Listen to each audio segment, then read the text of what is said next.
Okay, the main board has had its cold solder joint repair done.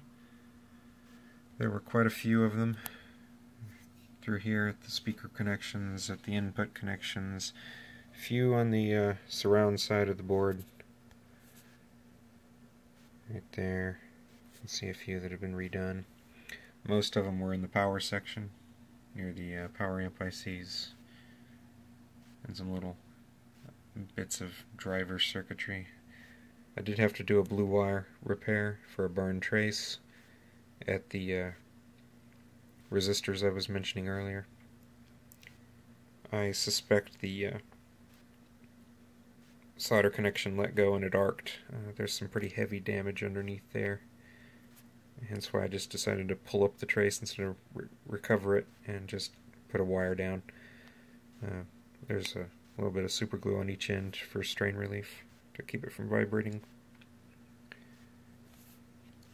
You can see a lot of joints have been touched up. Some here, huge cluster of them here. A lot of just awful soldering inside this unit.